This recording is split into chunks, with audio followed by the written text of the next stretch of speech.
Great. So for our practice one, I'm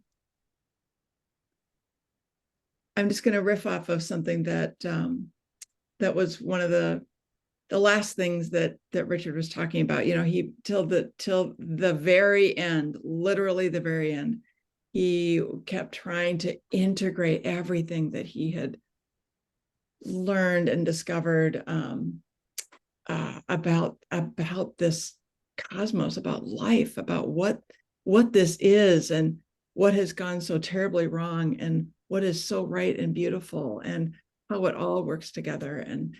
And one of the deep pieces that he was so struggling to articulate was that compassion is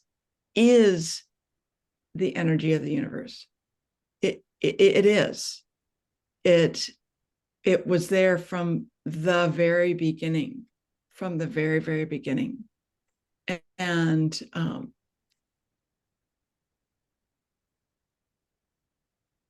you know, his wife Carol was a Montessori teacher, worked with children all her life, and the way she saw children, like really, like Richard finally got it.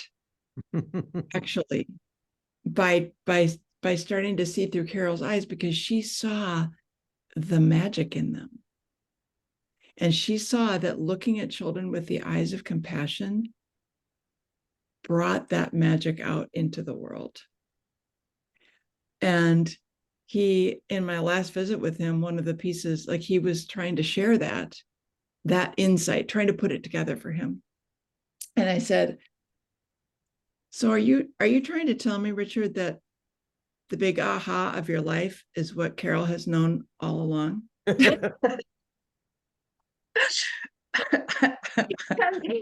think in some ways it's true. In some ways it's not, right? Because he was weaving together just a gajillion things that Carol did not weave together.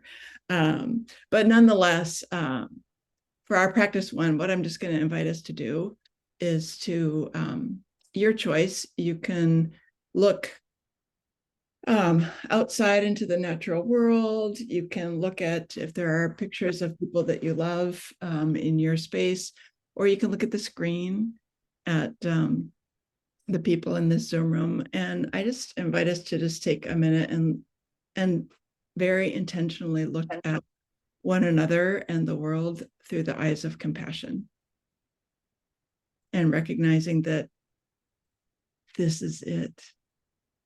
This is the energy of the universe when we do this. So.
And isn't that something, as we've been looking at one another or looking around in our spaces, you know, what we see is the universe is looking back at us with the eyes of compassion too. And I think that's what he was trying to articulate also. So blessed be. Thank you, Richard, for a lifelong struggle to articulate a truth about our being in the world and the difference that can make.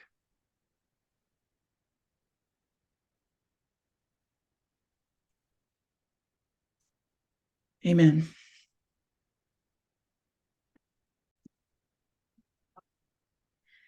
Hi, friends.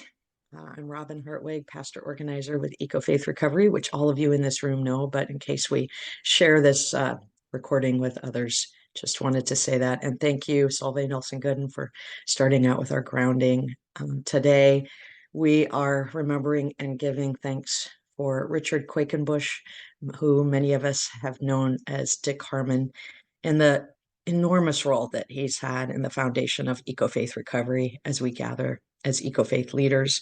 Solveig asked if I would share the letter that I wrote to Richard, which I did not have a chance to read to him directly. He was given 2 to 4 weeks to live and only ended up with 5 days. So there were many things that Richard didn't have an opportunity to do that he was hoping to do, and many things that many of us might have liked to have said to him that we didn't have an opportunity to say.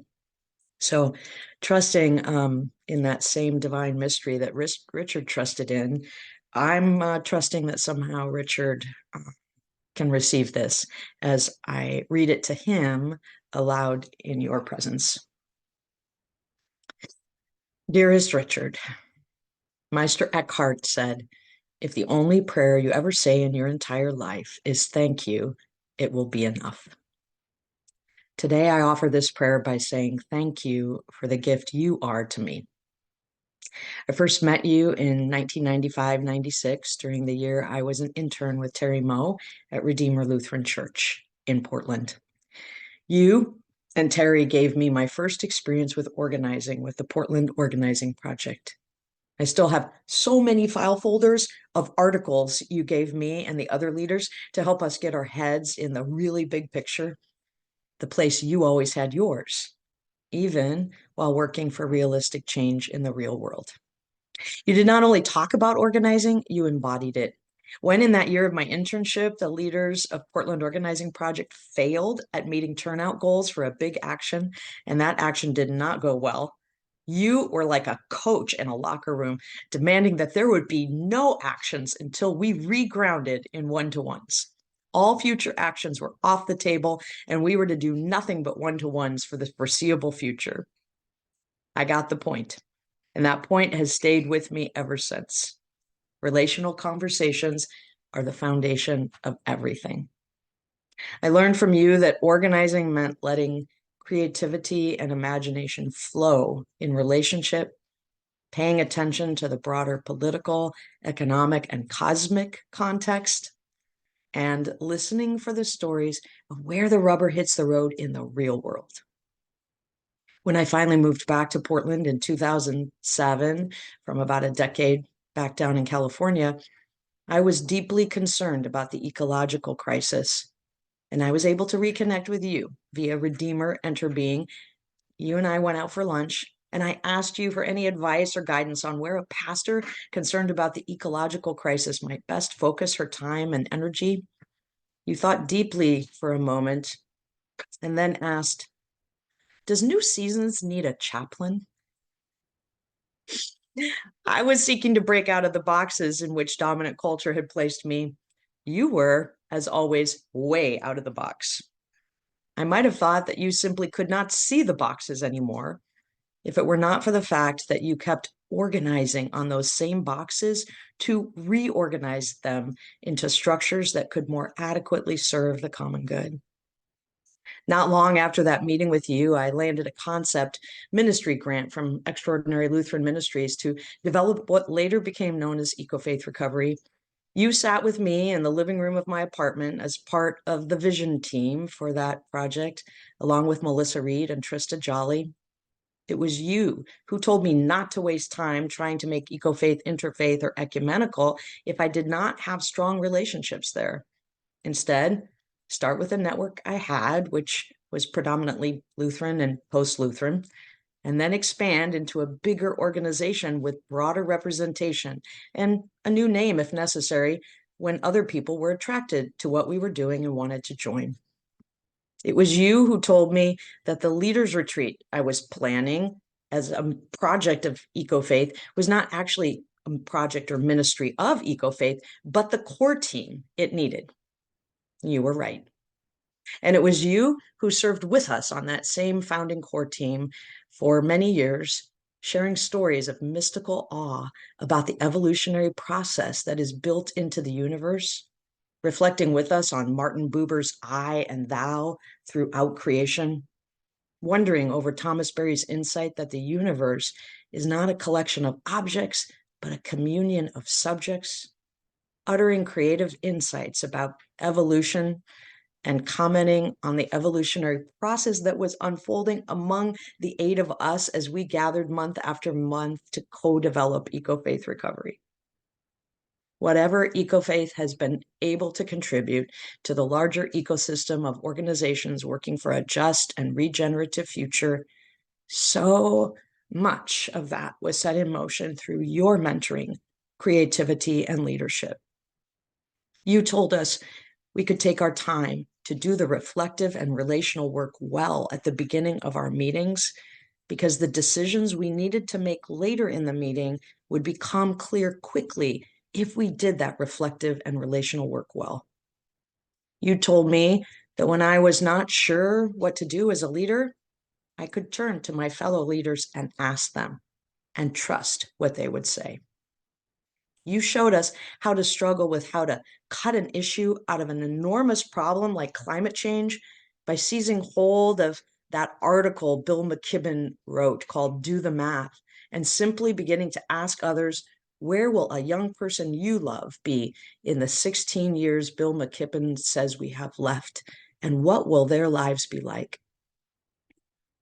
You launched organizing in the Biocommons to a broader community through EcoFaith Recovery, and conceived of so many other of EcoFaith's experimental initiatives, such as Community Carbon, which exploded at St. Andrew and expanded out to other communities as well. And as recently as August, you seeded imagination among our EcoFaith leaders to organize regarding the Inflation Reduction Act funding that would be coming in a year. When the 10 of us talk about it, to this day, we continue to simply call it Richard's Big Vision.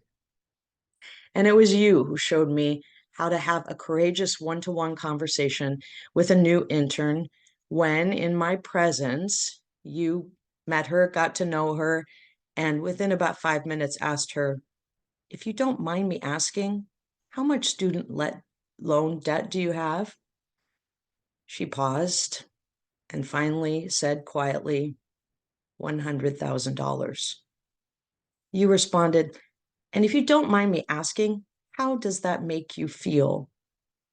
And this intern, who I'd experienced as always very flat and rather monotone in her affect, paused even longer and finally replied, very, very angry. And ever since then, I know what a creative and courageous one-to-one conversation looks like. A one-to-one that actually leads us to engaged self-interest around which we might be able to organize many others. Richard, you really should have been in a much, much bigger context. But the fact that you did not seek that out, but kept working with us mid-level leaders and inspiring us to think bigger, dream bigger, and be bigger than we thought we could be has made an enormous difference in my life. And if you multiply me times the number of leaders like me who you've raised up and mentored, the interest on that investment you made in us will continue to compound well beyond your lifetime and well beyond my lifetime too. Richard, you have not only mentored me in how to organize and work for climate justice, but how to live a truly human life with these fragile human bodies and amazingly powerful, creative human minds. You have taught me to more faithfully and effectively partner with the divine to bring the uncreated into the world. You talked to me about developmental stages of life such that I could see how that impacted my self-interest and the self-interest of others with whom I would be organizing. It was also you who told me in 2009 that in spite of the fact that I had been planning on attending the Regional Industrial Areas Foundation training for over a year to become a better organizer, I needed to not make my dad wait an extra week to hold grandma's funeral in Iowa. I should postpone my participation in that IAF training for another year so that I would not delay the celebration of grandma's life. And you told me I would learn much more about my family and about my own identity in that process, and that would make me a better organizer too. You have mentored me as much by what you have done in my presence as anything you ever said. When your son Rob and Solveig announced in your living room a week ago Monday that it was about time for us to move you, for you to go now to this new care home where we were moving you and your wife, Carol, you turned to your beloved Carol and said to her, Carol, we've been organized.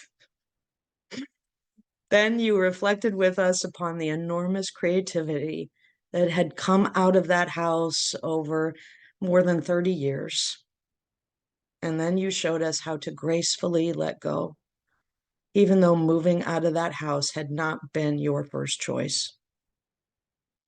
Richard, I'm going to miss you so deeply. And yet I know these lessons you have taught me, as much by example as by your words, will continue to mentor me over time. And when I am not sure what to do, I will, as you always encouraged, deepen my reflective and relational work.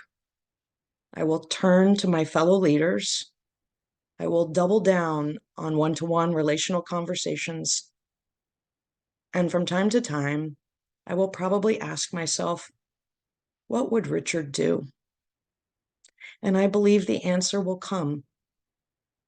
And like you, when it does, I will marvel at the mystery of where it may have come from. So thank you, Richard. Thank you for who you are. And thank you for who you have helped me to become. Love, Robin.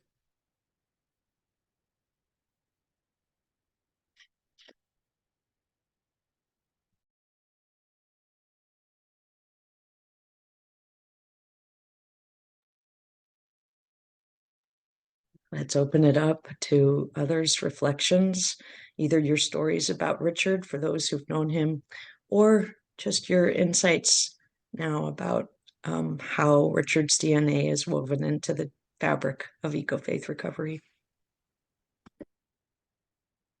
So one of my takeaways from your story, your letter, your remembrance, Robin, is the wedding of the micro and the macro.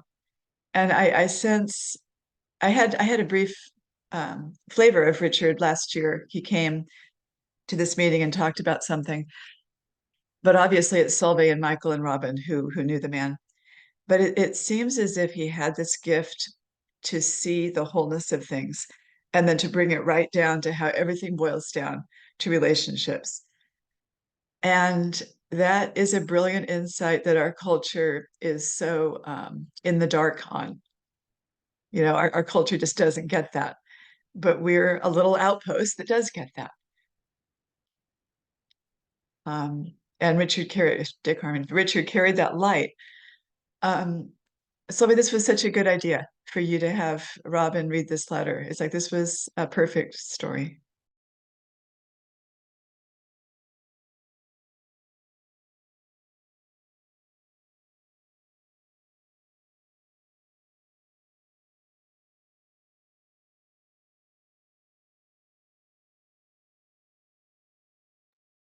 Robin, thank you so much for that letter.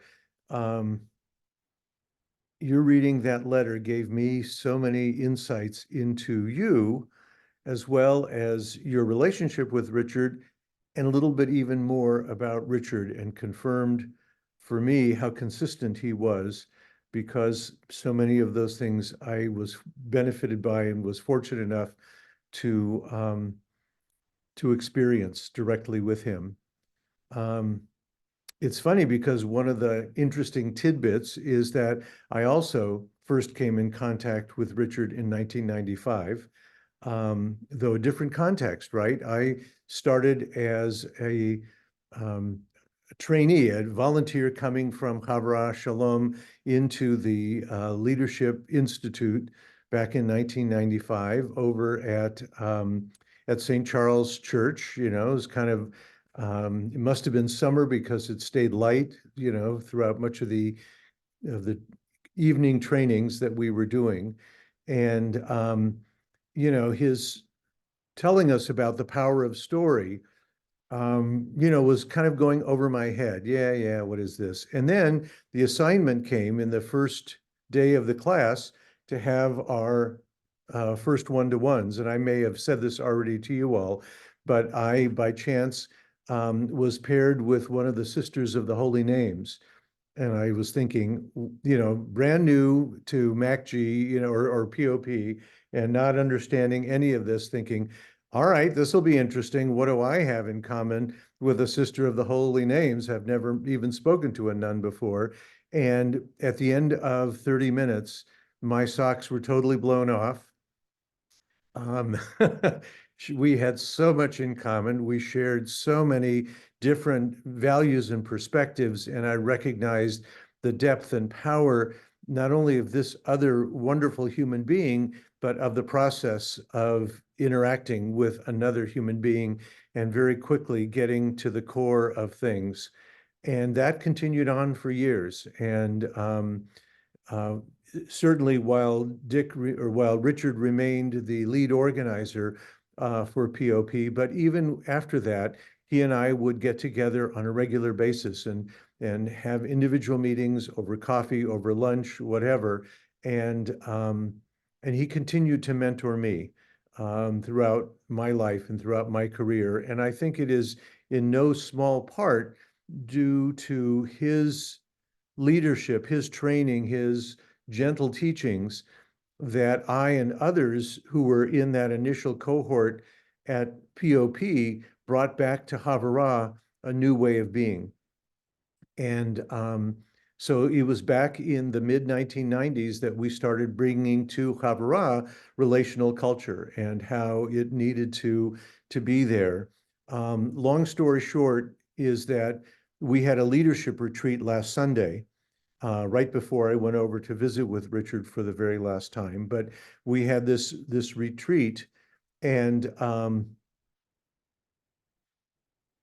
and one of the first things they did after the welcome introduction kind of convocation is put us into individual meeting, you know, put us into one-to-one so that we could get connections started, so that we could hear some of the hard things, so that when the hard things came up in a large group, they would be easier to manage with. And it really struck me that this is so integral into how Havara functions now that they're not even aware of what that origin is.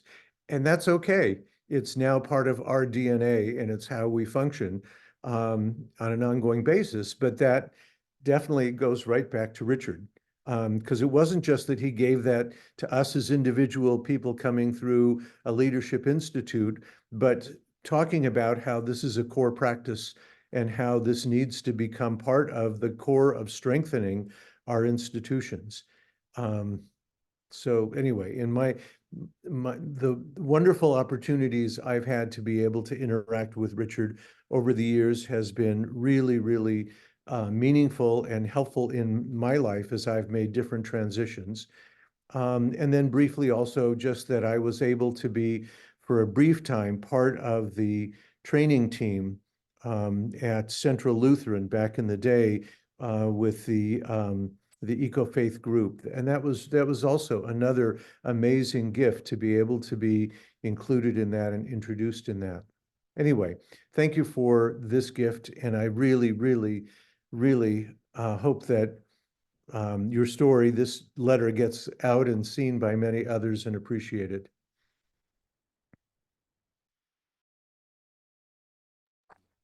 I am just appreciating how Richard's legacy lives on in this community of people right here and the practices in which we engage. So, okay. Thank you, Richard.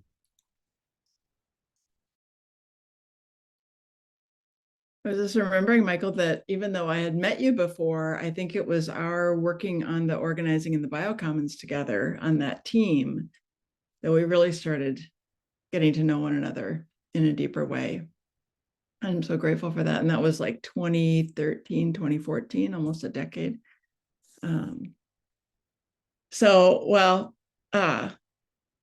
Lest that we all think that Richard was a saint after all that, when I first met then Dick Harmon, was in 1994, a year before Robin and Michael met him. And I was an intern at Redeemer also. And so we were, I think it was right away that fall, they were going to do leadership institutes for POP. It's in the basement of then Bethlehem Lutheran Church. And another woman and I, and her name is escaping me at the moment, we were invited to be reflection group leaders. And so we met with Dick before the meeting, in the pre-meeting, and to, and I came, and mind you, I'm straight out of divinity school. I'm straight out of 3 rigorous years in feminist theology and thought. And so I go to this pre-meeting for the reflection group leaders, and Dick proceeds to tell us how we should make the coffee for the training. And I just blew it. Are you kidding me? We came here to be reflection group leaders. If you want coffee, you'll have to find someone else to make the coffee. It's not gonna happen. And so that we didn't start off on a great foot. Let's just say we did not start off on a great foot. Nonetheless, organizing was such a key piece of my development. I mean, 100%, like right out of seminary, it's like, okay, I got all that part, but there were big missing chunks, and the organizing piece was a huge missing piece that I felt like, oh, I'm getting that now. I'm getting that. I can try to integrate. And so, stuck with it. And then when I became a pastor at King of Kings, I got King of Kings involved in POP. I ended up being on the core team of POP, one of the co-chairs. And one of the co-chairs when we were doing this big shift into to become MACG. And the shift was POP was all faith-based and MACG was broad-based. It was a huge shift, huge paradigm shift, huge structural shift. And I remember working with Bob Brown, actually, on the oh gosh, I can't remember what we called it, but we're like the restructuring task force that also kind of ended up blowing up, partly because Dick, being a person that had, well, I would say a recovering alcoholic, still workaholic for sure, triggered all of my addictive family issues, all of them, every single one. So that whole restructuring thing didn't go well either. And so that was like 2003. Well, so a number of years later, a few things had happened. I had 2 kids. He had his first grandchild. He had also gone through and was going through a very significant depression. I would say more like a dark night of the soul, like facing the reality of this, the depth of the captivity to the systems that we were in. And so for years, that really undid him. And it was through that process that we reconnected, actually. And he softened, I softened. We both had done some good work on ourselves. And out of that, I went to the first organizing in the Biocommons. So I went to the first organizing in the Biocommons session that I had nothing to do with planning. But it was Robin and Terry and Richard or Dick at that point that had done the planning. And Dick led us in this thing with like tasting apples and drinking water and whatnot. And so he had this insight that like if people could viscerally experience the cosmos, that it would be impactful. Well, here's the deal. He has no idea how to do ritual. I mean, that is not his gift. So I was just like, I cannot have this go on. So it's like, can I be part of the planning team? So I can help with those things. And that led to what, 3 solid years. I mean, hours and hours and hours and hours and hours of working together on that organizing in the Biocommons that was trying to wed the cosmic story with this story of captivity to compound interest, essentially. I mean, the mechanisms of financial captivity that we are all in and that are driving the climate crisis. And I think I'll just say one more thing, where Richard and I just grew together in a really deep way, was him changing his name. Nowadays people change their names. That's not a big deal. They change their pronouns. It's not a big deal. It's just a thing. Well, okay, when you're 83 and a crusty old organizer that, where literally hundreds of thousands of people have known you as Dick Harmon, and you change your name to Richard Quakenbush. But it was because of this healing that he was going through. He was reclaiming names from the parts of his family who loved him.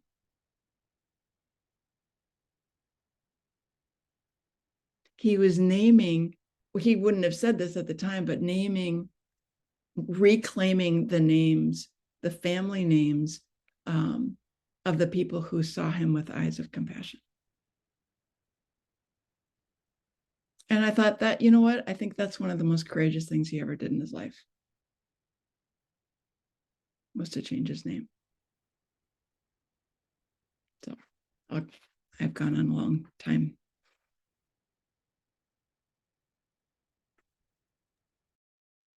I love that, Sylvia. I need to say that remembrance is so important, which is the reason I love memorial services.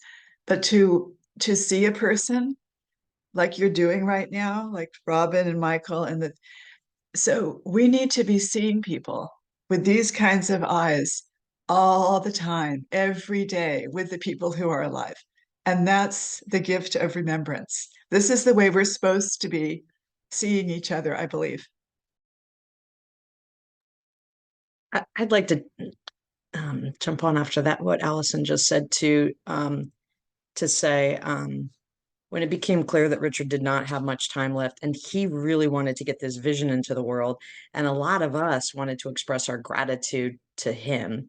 And I brought this 2-page letter that I had on Thursday night, and he was talking about his big vision. I walked out with that letter because it just felt like he was not in the space to even for me to even leave it with him. And so then I brought it back with the other eco-faith leaders on Tuesday, and Solveig and I arrived right a few minutes after he had actually died. So didn't get to read it to him in his presence, and I feel okay with that because I feel like he was deciding how he most wanted to spend his time, and he never needed my gratitude. In fact, the times I tried to express it to him, one time he just said, when I was telling him how grateful I was and what he was offering to EcoFaith, he just says, yeah, that's fine, but am I being useful? He asked me. So receiving the words of affirmation was not like his love language or what he needed, right? So I was really fine with that. But when I tried to imagine the number of us who wanted to express, I had 2 pages, like single space, just me, right? The number of us within a very short time that wanted to tell him how much he meant. One of the insights that it's given me along the lines of what you're saying, Allison, is how important it is to be doing that work right now. With one another, seeing one another, thanking one another right now. Like if I had 2 to 4 weeks to live or 5 days, there is no way I could take in the love that surrounds me. So I need to be taking it in right now and not leaving work to be done, right? So that if I'm dying and one of you comes to visit me, maybe there's one thing you need to say to me and one thing I need to say to you, because we have been seeing each other with the eyes of compassion of the universe, and we have been affirming one another's gifts along the way, so that there's not this backlog of work and words and gratitude that needs to be done at the end, because we're practicing it through our relational conversations, through the way we're seeing one another and valuing one another. So that's really a gift that I've gotten just out of this past week.